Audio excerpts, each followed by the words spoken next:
Is this better? Yeah.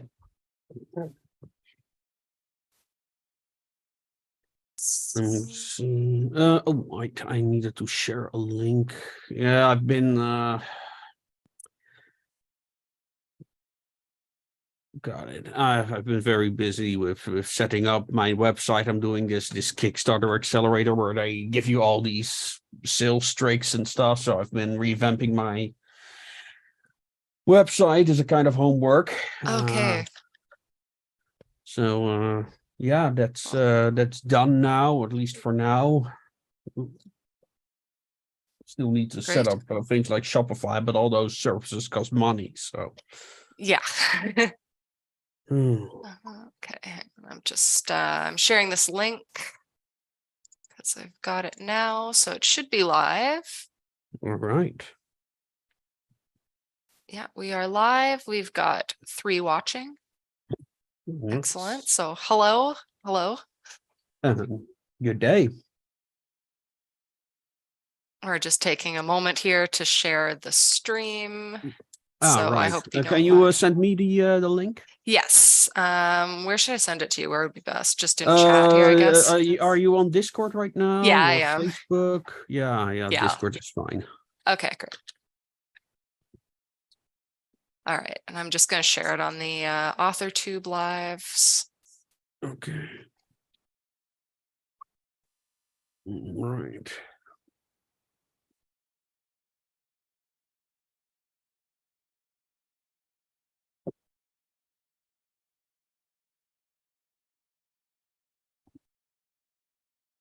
Yeah, if anyone wants to say hello, don't be shy with these conversations. It's good to have people weigh in. If you have any questions, you can post them and we'll do our best to answer them as we go.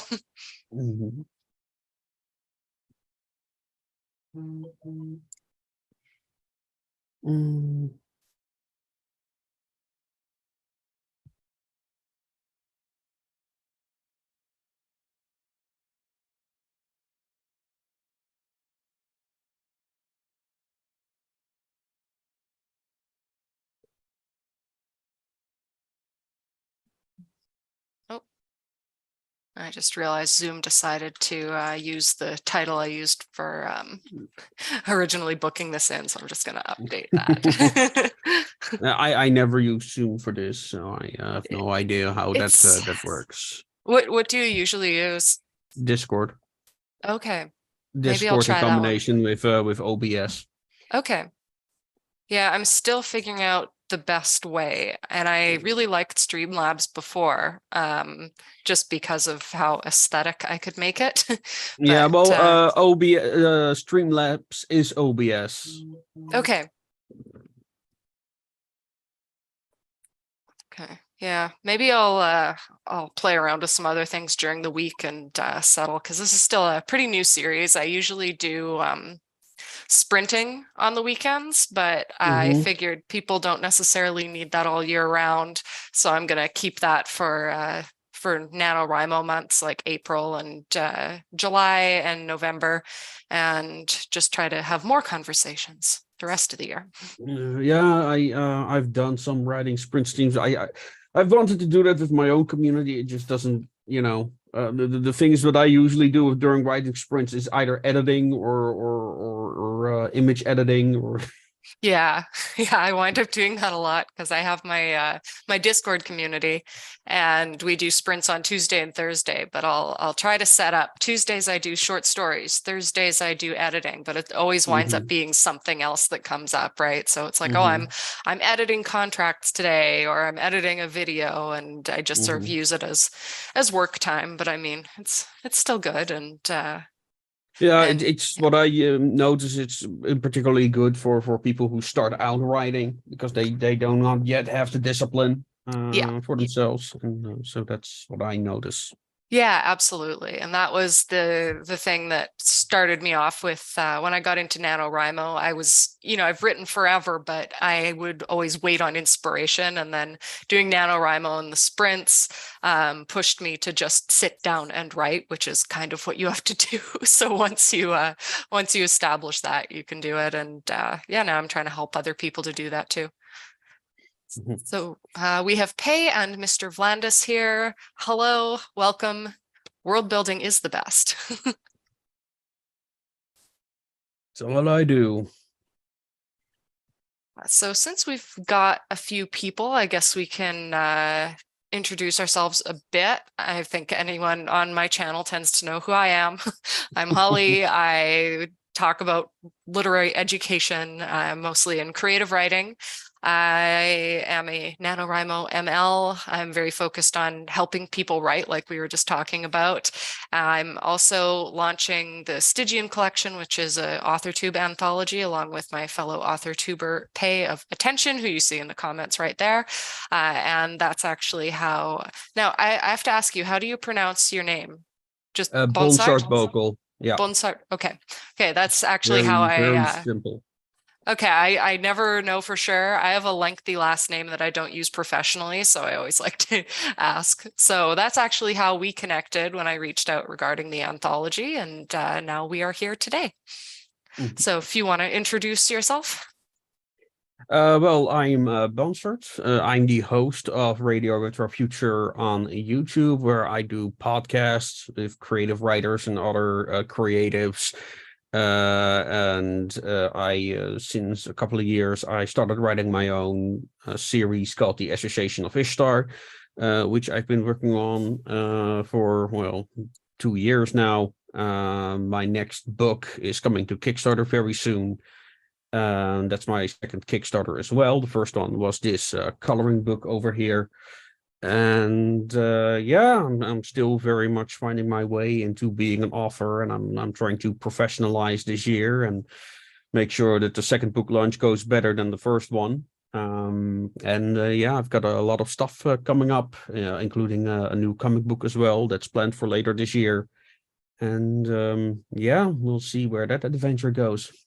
Oh, very cool. Yeah, I've been as we've said in my emails, I've been a little all over the place this past week, but I have been going through your channel and looking at the stuff you're creating, and I'm really glad to have you on here to talk about it, because it was very inspiring to me, because I do a lot of delving into fantasy worlds, and whenever I see someone doing it at such a large scale as you do, I mean, even your surroundings in real life are world building.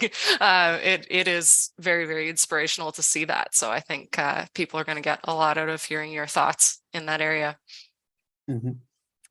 So I was actually looking at your trailer for the Association of Ishtar. And so I have a couple questions here that I just thought could guide our conversation a little to help out. Sure. And I guess a interesting place to start would just be diving right into this world you're in right now, because you have rifts in this universe that lead to other worlds. So where you say anything could be possible. So that really is one of the biggest world building projects to tackle, where you have not just one world, but an endless amount of them. So it would be fun, but also challenging. Like, how did you make that decision, and how do you tackle that? Well, the idea came from comments that I got on the Steampunk Beginner's Guide, where I talk about steampunk and writing steampunk and the other elements of steampunk. To be clear, like when I talk about steampunk, it could either mean one of three things, which is either the genre, the aesthetic, or the community. So those are three different topics. So I'm going to assume we're going to be talking about aesthetics and genre today. And, you know, I got a lot of comments on there like, oh, I'm doing this and I'm building this. And, you know, very much a lot of comments like, okay, well, we've got all these people with all these ideas for worlds.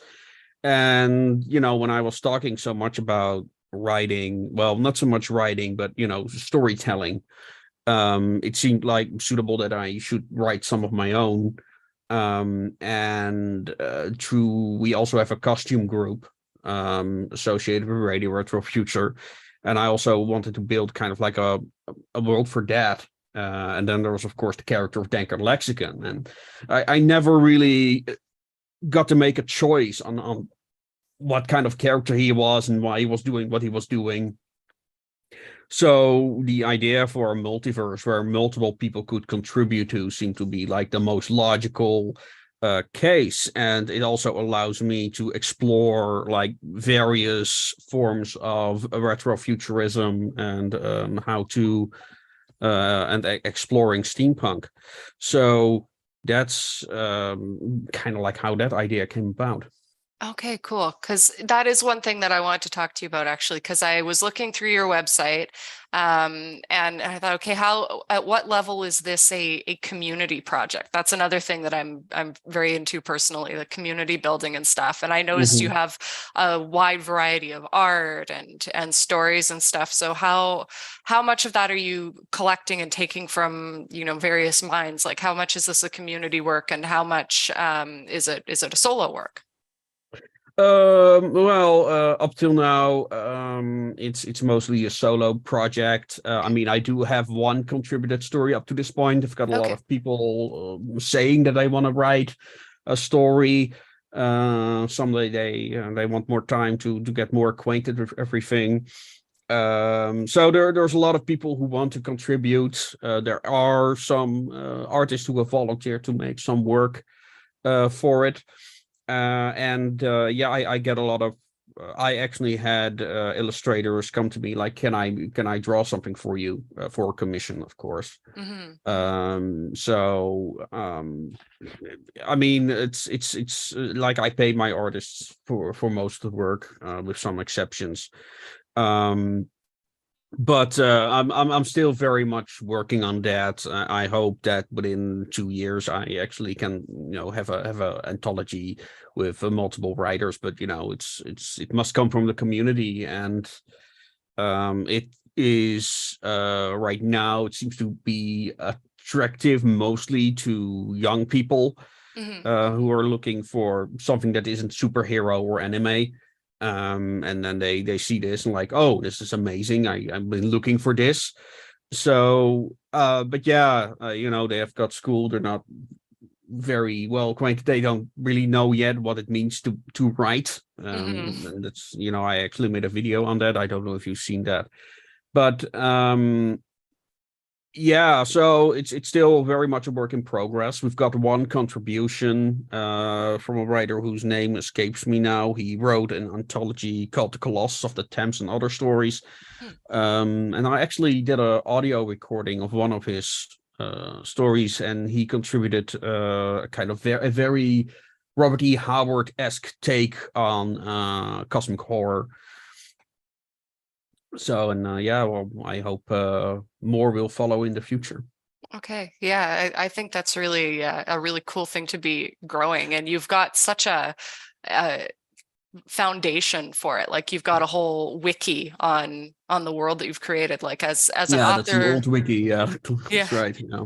I Yeah, want to we make actually one of want to. those. Yeah, well, what we want to do, we want to take it to World Anvil, so that people who are patrons can contribute to it, and use it, and yeah, where I can also share stuff in the background that maybe people can say, oh, that's something nice, because I've got like this whole list of concepts that I started on, never continued, mostly due to time or lack of inspiration. Like, where do you take this? Because like all the ideas I immediately turn into stories, because Hmm. otherwise I just don't find it worth the effort. Like, oh, I've got this amazing idea and I have got no story for it. So Yeah, you so got to do I something with it.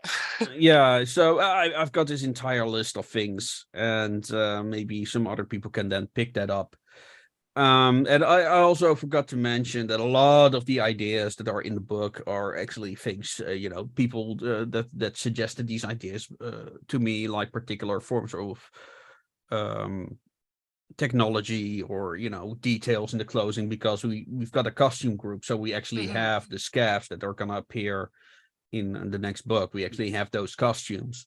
Oh, wow. uh, so yeah, I mean, I don't know if I sent you my last anthology that I finished just now, but like one of the objects in there, C15, is a veil generator. Long story, but that's actually based on a lamp that's in my living room. Okay. So yeah, a lot of the stuff is actually things that we created at some point, and then I wrote a story about it essentially. I like that. I have a friend who's dabbling in the relationship between sort of online fictional worlds and how those can come into the real world. And I think that's a really interesting thing to harness. And especially when you're building a community like that, it can just snowball. Oh yeah. Mhm. Hello, Marc Andre. I see we have Marc Andre here. He's a writer in our local NaNoWriMo chapter and also hosts Haunted Montreal with me. And he is a steampunk builder too. He's been making Mhm. ghost hunting equipment with steampunk style. It's pretty cool. Um, Pay like Sucher.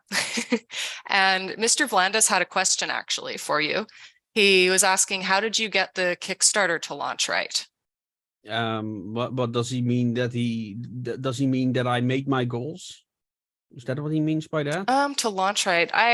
I mean, I personally would interpret it as like, how did you, yeah, I guess to meet the goals, to get everything going properly. Well, Like for me, we just paused ours because we realized we don't have content to show yet, so we shouldn't be Mhm. starting it yet, right? You know, the timing and everything.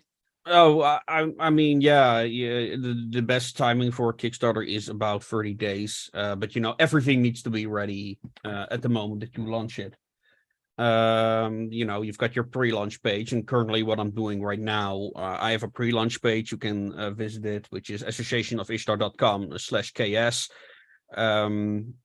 And uh, you know, you got to do a lot of promotion. It's not like you can put it on Kickstarter and then people will come. No, you need to like promote it. You know, I wrote a lot of people personally. A lot of the people who supported my Kickstarter are people I know personally. Um, People that are members of my community, and especially fellow creatives.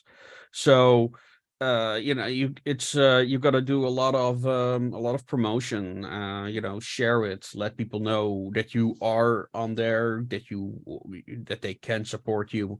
um you know, and you got to be realistic, you know, don't set a Kickstarter goal of $30,000 Yeah. that I've seen people do.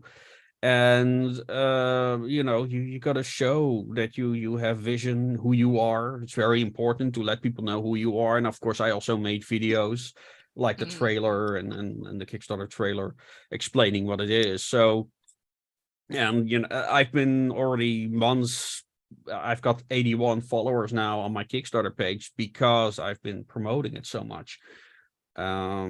You know, and reaching out to communities that might be into your stuff. So it means going to places where you've never been before, Discord servers, stuff like that, and of course collaborations.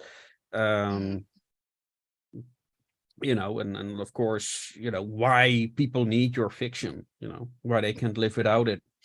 Yeah.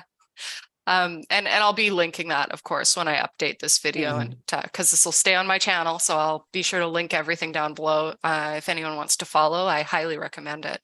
Um, and oh yeah, I guess I would ask, still on the Kickstarter topic, about how long was it that you were building your channel and your community and stuff before you decided to launch that and start advertising it around? Well, I set mine up as a learning experience. And I mean, the goals of the Kickstarter weren't just making the money. It Mm-hmm. was about like, how does this stuff work? So and one of the things, it was for this coloring book over here, but people could also get all the other words. Um, and yeah, I at the time, I think I was already like 10 years working on the YouTube channel on steampunk projects and stuff, like doing various things. I've done audio dramas, videos, costuming events. Um And you did a mod and for Fallout. I saw that. A radio yeah, that's mod. an audio, that was Yeah. my venture into audio dramas. It's Okay. a radio station. Somebody else does the radio station, or I should say the mod. I just made the radio station for it, about I think 11 episodes or something. And then I just thought, nah, never mind. But yeah, that was you know, how I learned to do audio drama. And yeah, I learned a lot of skills. You got to have like to actually make money. on that, or not drown in promotion expenses. You got to have like particular skills like graphic editing and stuff. I mean, it's an almost essential skill, I would say, as for any author to be able to know how to use the basic functions of Photoshop. Yeah. Yeah, so many other skills like video editing and all that stuff helped me greatly. So, but yeah, there's 10 years of experience behind that, of doing it at an amateur level, so to speak, but still. So yeah, and you really gotta, it's really kind of like a final exam of, testing all your skills and marketing and stuff like that. And yeah, it's a long road. Yeah, and well, it's a very big relief when you make your goal, and then then it's like, well, actually, I wanted to be more. You're constantly on that high, like, can we make the next number? So it makes you greedy in a way, but it does drive you to improve yourself, learn and how all stuff works. And And it's always really valuable to know how to pitch a project, no matter what platform you're doing it on, I think. And I know for a lot of authors that is tough because we don't always like to talk ourselves up and talk our projects up. But I think that's a very important skill to have. And things like Patreon and Kickstarter and crowdfunding in general, community building really helps with that. Yeah, and I really should be promoting my Patreon more and stuff. But it's a niche genre. But even for $1 a month, I mean, if 20 people start devoting $1 a month on you, that's 20, well, not $20, but it's after enough the Patreon fees. Yeah, exactly. And that's also one thing. I made some miscalculations with my Kickstarter, so I think I lost more money on it. Not that much, but more money on it than I actually gained. But I don't know if they had this when you first, or if you've seen it, how they have that calculator now for their fees. I thought that was really useful. Although with our goal, we worked it out to be around 5,000, and then once you add on their fees with the calculator, it's like 6,600. I'm like, oh, okay, wow. So yeah, you can definitely lose a lot with those fees, and it's all based on how many people donate and stuff like that. So yeah, that can be well, cool. and that's like, I'm doing a Kickstarter accelerator now, which talks about budgeting, and it's they say for the payment processor, calculate 10%. Just it's not 10%, but just for the sake of having that space. And yeah, you have to be a bit greedy, because you're like, well, I want to make things as cheap as possible for the consumer. But the thing is, like, these are people that want to support you.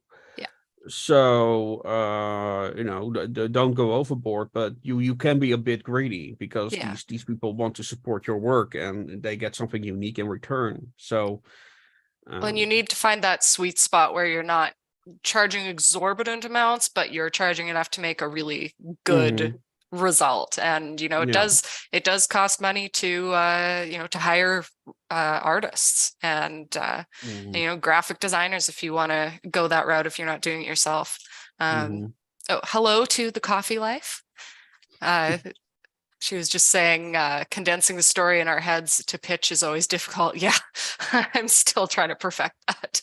Yeah, especially with my upcoming book, because there's nothing like it as far as I've seen. So that's a good thing, though. I mean, it's good. It's a double-edged sword, right? Because you have something unique, but then you also have to sell something unique. And I find a lot of publishers want that comparison where you say, oh, this is like a combination between Game of Thrones and Harry Potter. Like I don't even want to do that. I don't want to directly compare, but they seem to like that. Yeah, I mean, it's also like I pitched it to a new community, and like constantly there's like it's always the same people to keep making these comparisons. I'm like, okay. you know, some random thing that you didn't even consider. It's like, oh, it reminds me of this. Oh, it reminds me of that. And especially for some reason, people compare my character deck lexicon to the Borg because of his eyepiece. Oh, right. Yeah, you know, it's like, When yeah, that doesn't an eyepiece doesn't really define a character, but yeah, yeah, yeah. uh, So, but yeah, we'll see. I'm looking forward to following it, and I was excited because there were a couple things in your works, like especially with the Stygian collection, you have Mhm. works focusing around sticks, so we're already sort of in that area. And with Ishtar in my story Sinterra, which is my big epic fantasy where I'm doing the most world building I've been working on since I was 13. No. I have rifts in there, but they're just between two different worlds, so I don't deal with quite as much as you're dealing with. Um, oh yeah, I did have a question from one of my Discord members. She wanted to know what would be the most challenging thing to do regarding world building, and what is a good strategy to navigate such a challenge. Okay, well, when she talks about world building, because I make a distinction between world design and world building. For me, Mm, world building is like the writing process of yeah, actually writing the story, and that's how I build my worlds. And world design is not something I really do.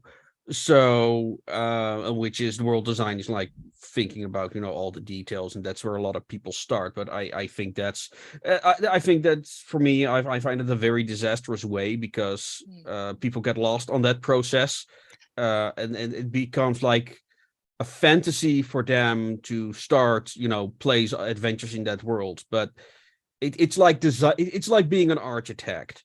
yeah, However, when you know what comes into being an architect, you know, because a good architect like calculates everything to human behavior, and that's the mm, problem. Because if you do that, you don't know how your characters behave yeah, because you have not written them yet.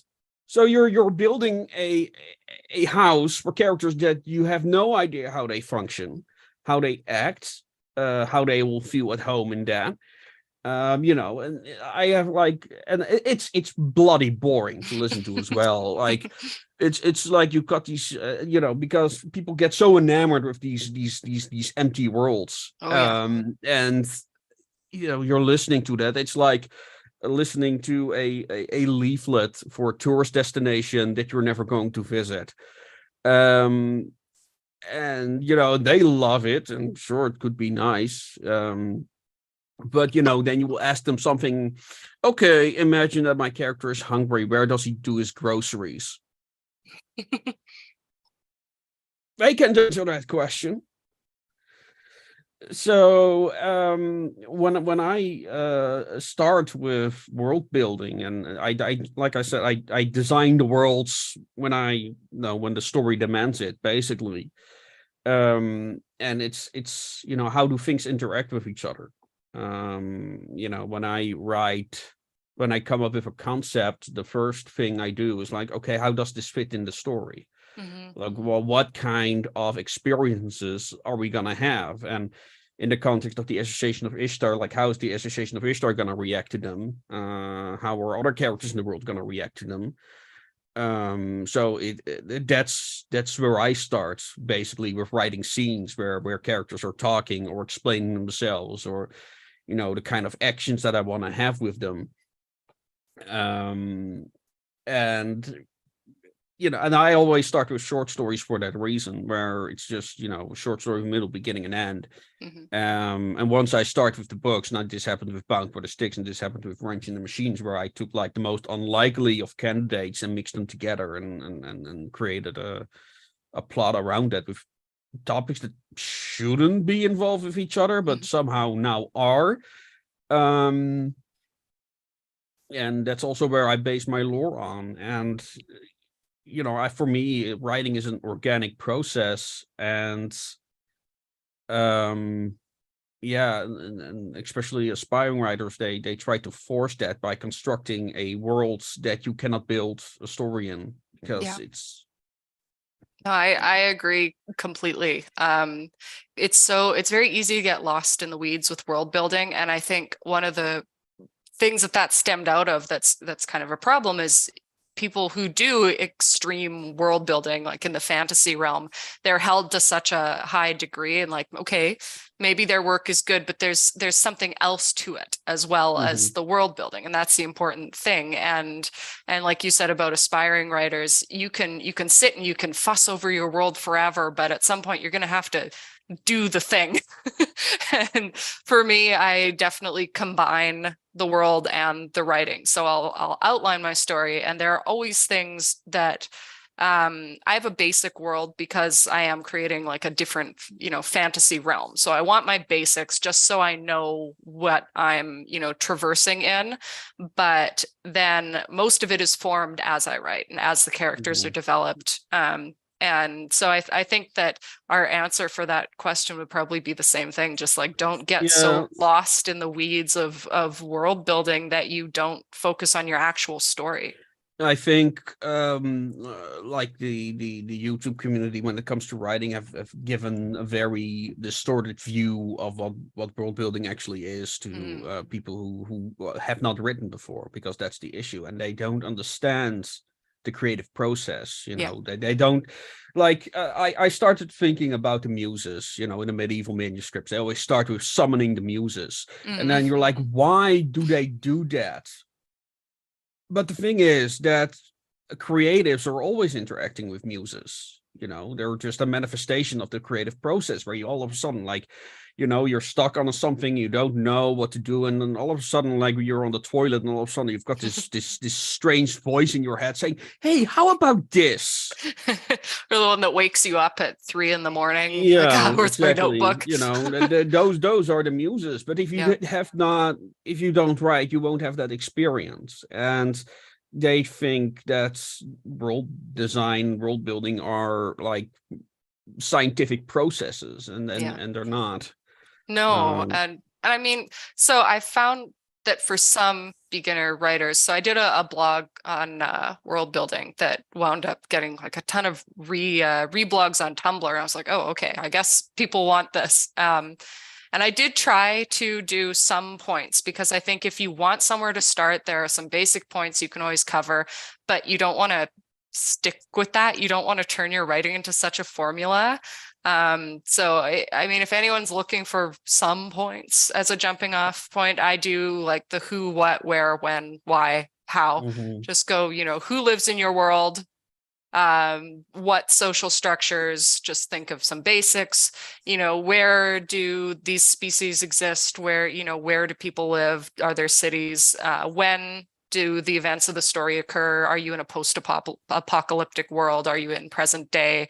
Why are people behaving the way they do? Is it to do with their environment? And, how do they solve problems? So you can ask yourself a few of those questions, right? But from there, you do want to, again, you don't want to get lost in it. Mhm.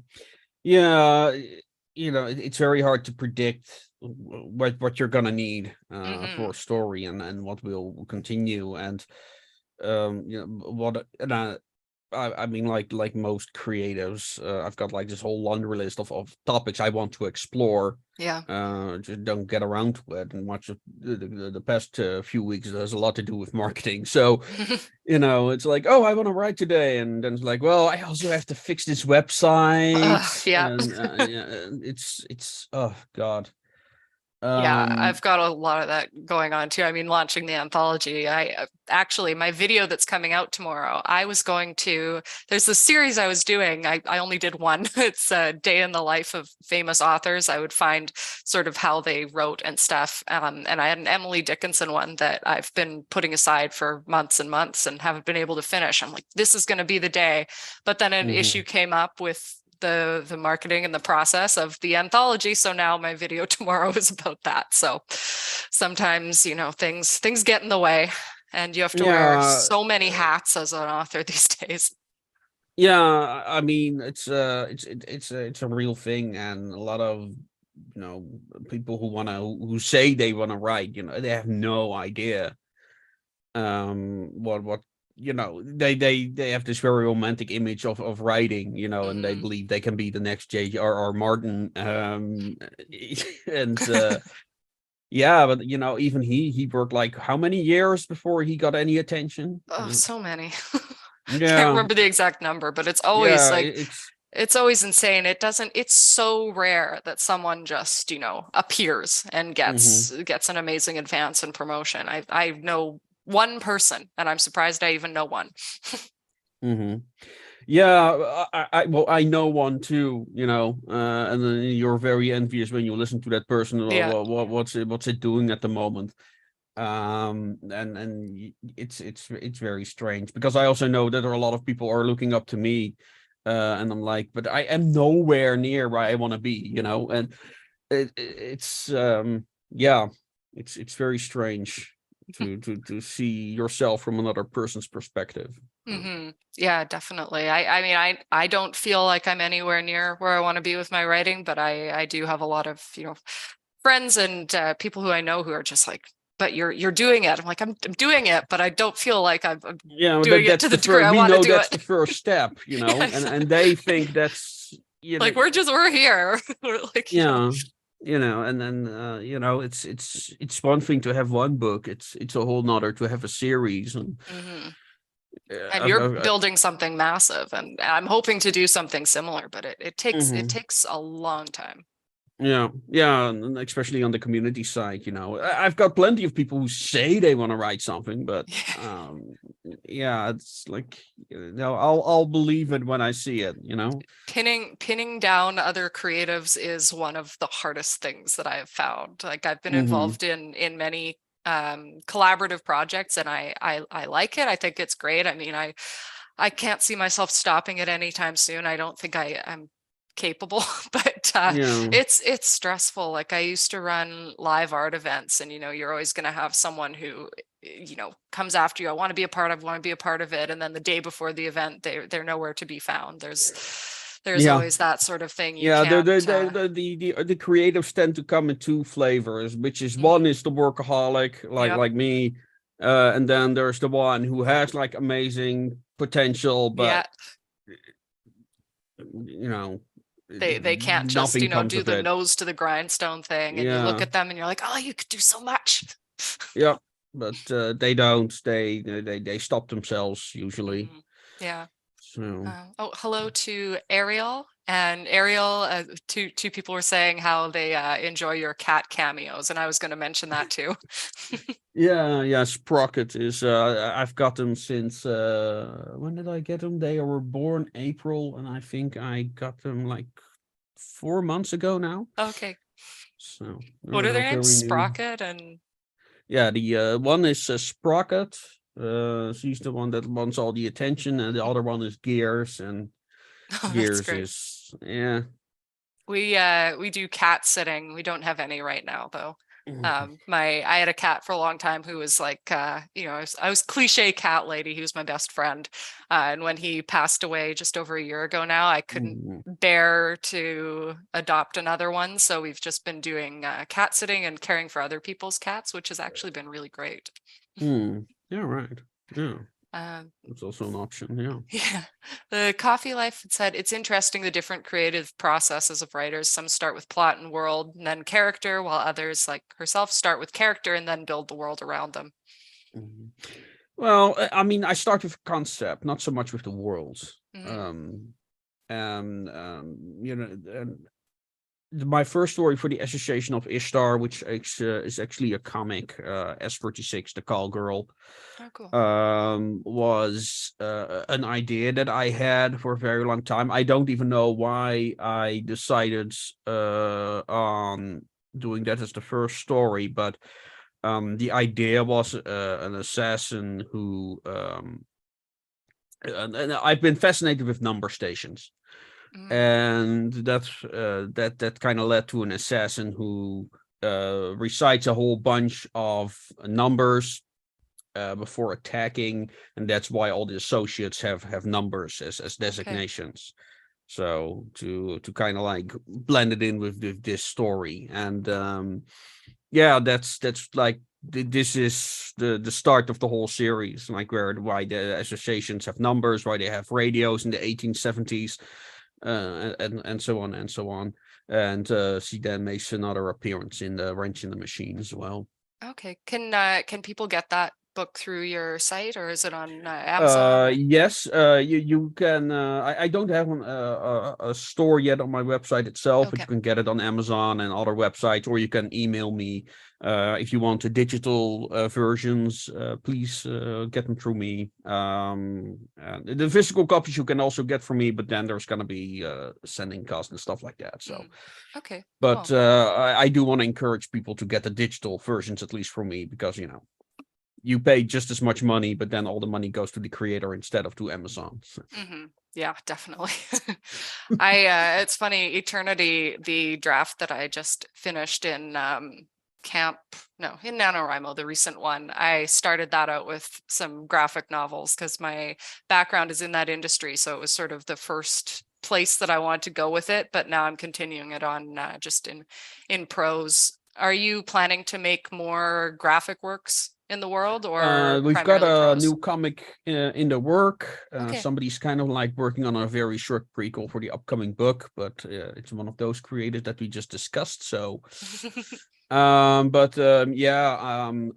Bound for the Sticks is also going to have a lot more illustrations from the get-go. And right now we're working on the trailer, which is going to be colored illustrations. And nice. like one of my ambitions is to kind of expand on the world of the Association of Ishtar, or rather the multiverse, mostly just our home world, really. That's where my heart is most. How that world reacts to or interacts with the rifts, and the consequences of that, which are going to be severe if I get to that point. But yeah, it's I hope to make like narrative videos with original art. That's That like, would be great. yeah. So and yeah, You have a lot of we'll audio stuff too, right? I think I saw yeah. some other people doing like fan works of your stories as Yeah, well. that's something that I hope to do on my channel one day, where we just get a bunch of artists and do like kind of like an informal contest, like draw Association of Ishtar inspired characters in 2 hours, something like that. That's where those fan works came from a stream called Drawing Quartered. Okay. One of my artists is now part of that group, that because it's suitable for him. It's not suitable for me. For me, it's like 3 hours in the morning, if I recall correctly. And we want to do it again when they want to have me on in November, when I hope my comic will be coming out. So Okay. yeah, and yeah, we'll see if the community grows and people get involved and engage with the fiction. We'll see what comes out. So yeah.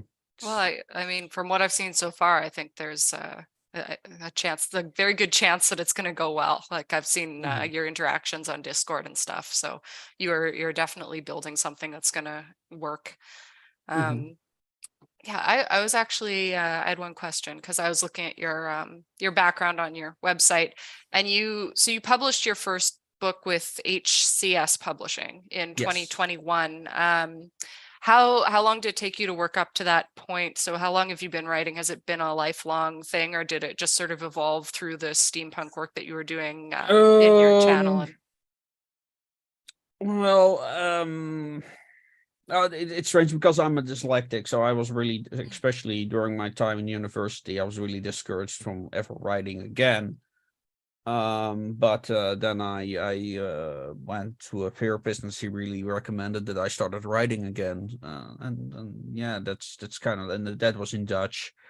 Then I got into steampunk, that really started evolving.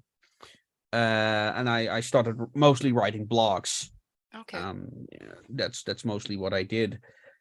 And yeah, I'm not actually even that sure. When I at some point I was like, okay, I want to write the call girl story. That's really when it started kicking off again. I really started like experimenting with the case file format, and exploring how it works and analyze it. And um I also really started like really deeply analyzing like sentence structures. How does it work? Why does one sentence not flow and another Mm. does? I've written blogs on that for those who want to ensure it, and I think it's a very good starting off point for writers starting out on how to write a sentence. Because if you cannot, and this is a problem for, I mean, it sounds so simple, write a sentence, but it's a big challenge Oh, for. it's so hard. Yeah. People have no idea, and that's my problem with a lot of the videos who talk about writing on YouTube. Like they talk about world building and, oh, this is how you have to do characters, but they don't talk about how to write a normal sentence. The actual the Um, actual craft. It's all the the actual wider craft, yeah, wider stuff. it's and brings you to the conclusion they are making videos for people who fantasize about writing rather than Mm. actual writers. Hmm. Um, Yeah, because that's something that I want to get deeper into on my channel, because I sort of started off with some basic stuff when I was doing like educational videos. But mhm, I find that the things that are the most helpful are those little details that, especially if you've been writing forever, you don't necessarily think about talking about those, because you are focused on some of the bigger things sometimes. So mhm, like I did one about just reading your book the first time after you've read it, because there's different mhm, ways to approach that. And for me, it's like, well, I sit down and I read it, but no, like that's a good thing to talk about, these little details, because that's where mhm. you really need to focus to get it right. Yeah. Yeah, but also like things like editing and stuff. And apparently, I Mm. still need to do a lot of editing on my first book. So yay! It's always nice to hear. Oh Yeah, no. yeah. People don't have any criticisms on the story, so they complain about oh, I found this spelling error, and like, okay, how many? um It's like, but what did that have to do with what I Well, yeah. Well, that's it's strange. Like I found either you have got people who just enjoy the story and it's like, well, whatever. mhm. But then you've got like people that all they do is just complain about, well, I saw these spelling errors, and it's like, okay.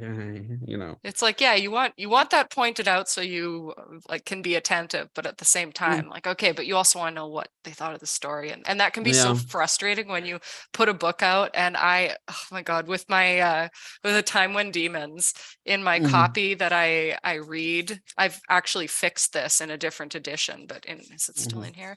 In my copy that I read, I've printed out like an edit that I just taped over this page because I realized I made mistakes in there. I'm like, oh no. Oh So now when I gosh. do readings, I've fixed it, and now it's fixed in the print version. But when I first saw this, I was like, how did this happen?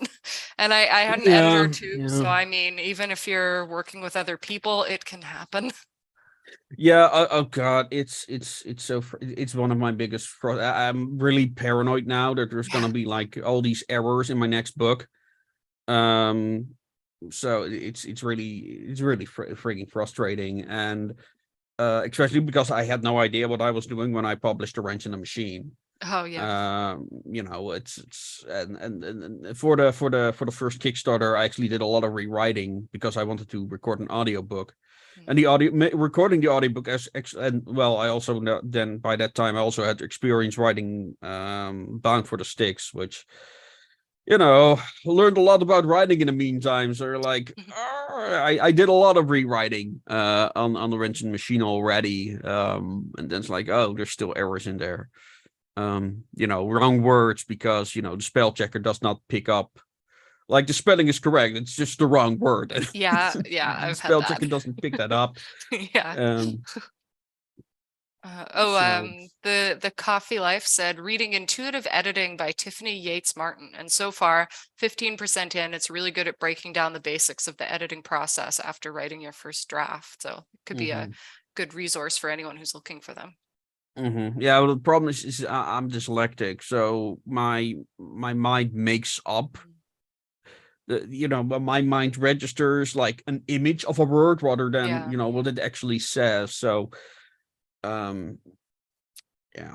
Do you do your own editing, or do you work with an editor?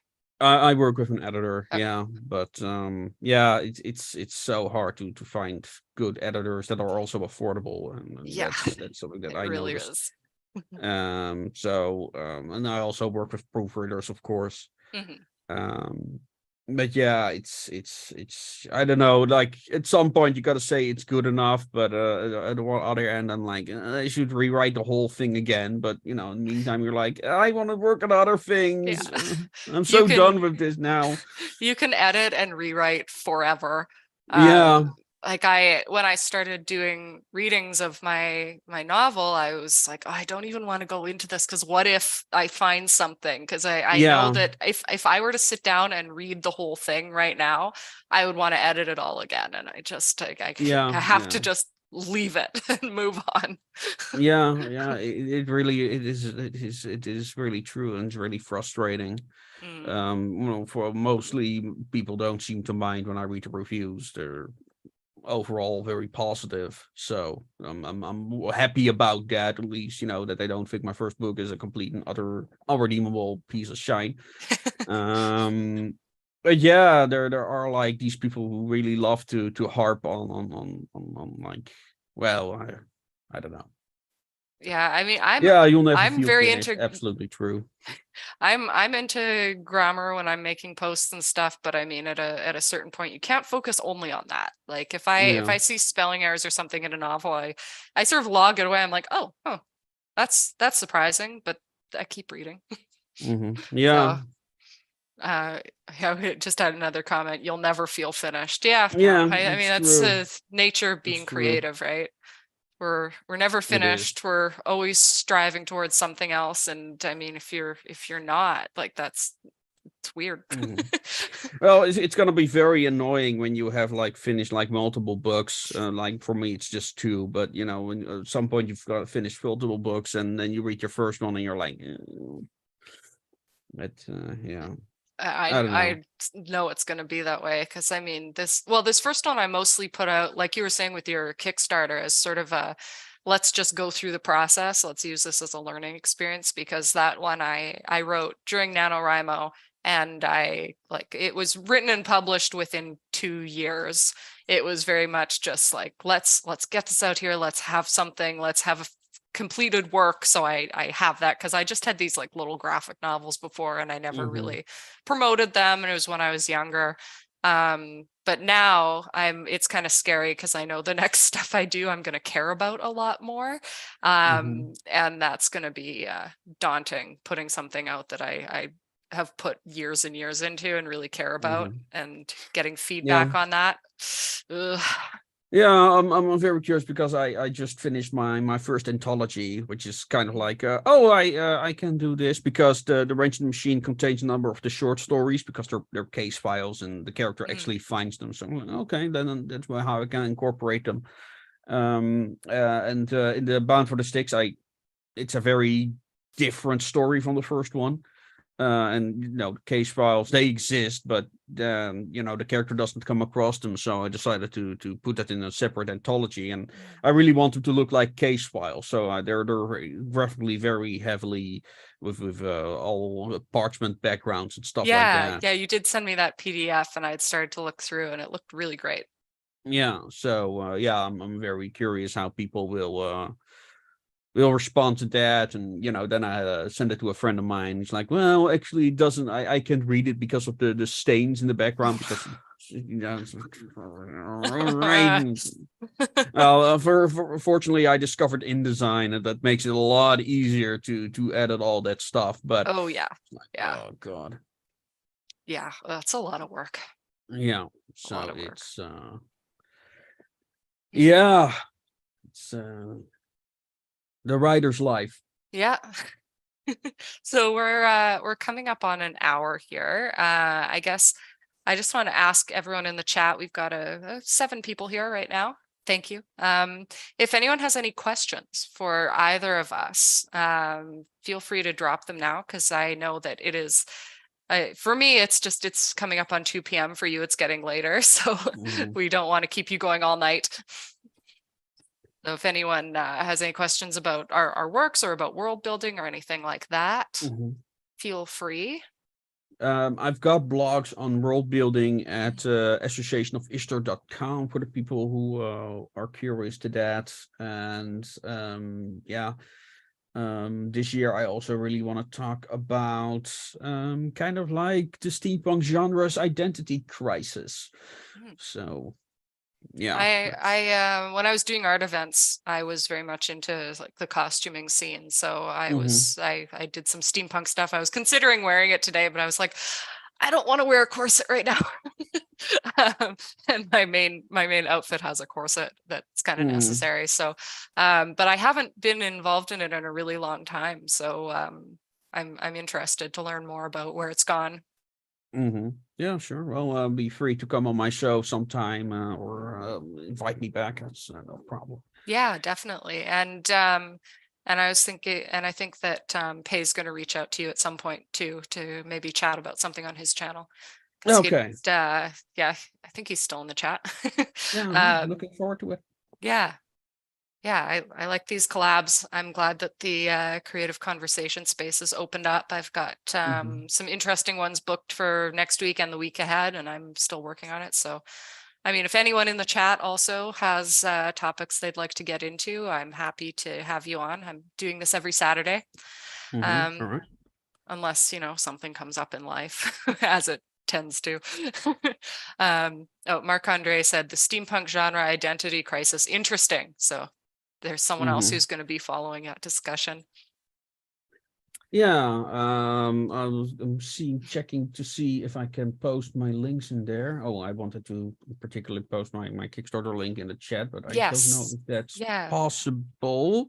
But yeah, my goal is to make 100 followers, and if we make it, I might commission a second miniature. So cool.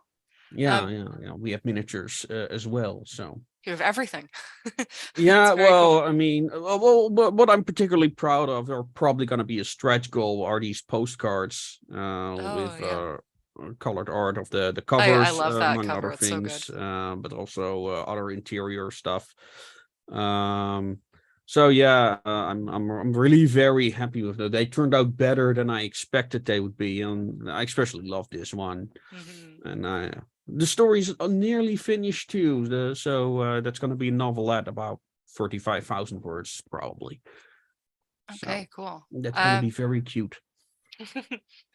So you should be able to post links. If you open YouTube, the live chat should be there. I think I post them there. They're not active links, but I think I need a wrench for that. But okay. That's fine. Okay. Well, I will actually, let's see if I can post because where is that? I know I had the link to your Kickstarter.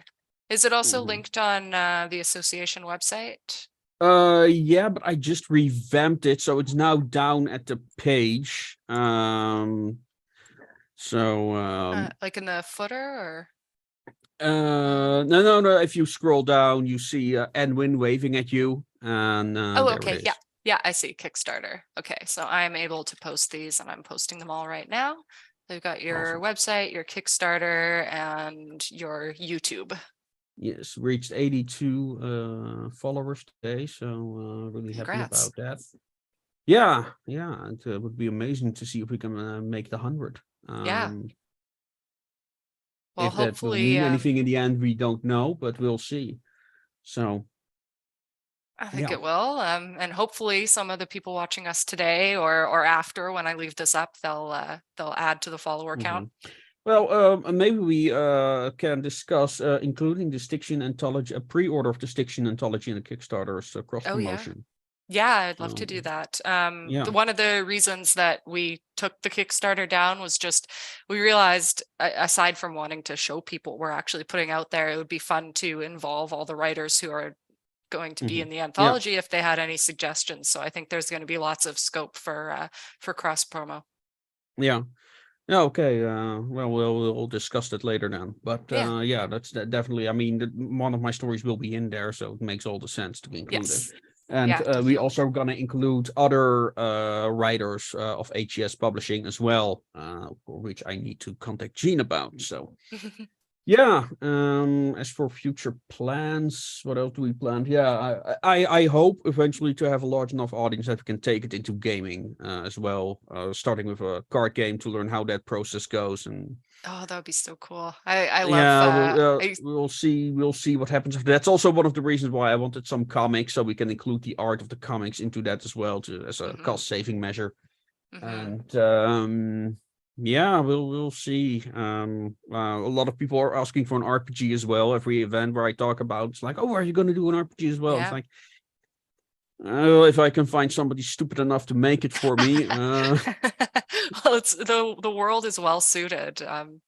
Yeah, I think I think it would be great if you have the right people behind it. I used yeah, to I worked a lot of that into my plotting with Eternity, so that's another one that I'd like to evolve into other things at some point, but I am at stage 0 with that. So all right, all right. but yeah, so I think all of your work is fascinating. I'm sure everyone who's watching today is going to want to follow it. I'm going to be following it. I'm going to be watching more of your videos, looking at more of your works, and reading the PDF that you sent me.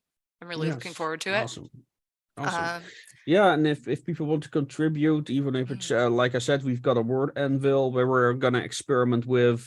People can contribute worlds and stories and other stuff. I'm open for all ideas. So, and I really hope to get back to audio dramas at some point as well, so we can maybe with volunteer voice actors. yeah, So yeah, amazing. Well, maybe I'll get involved in some of that too. yes, right, So awesome.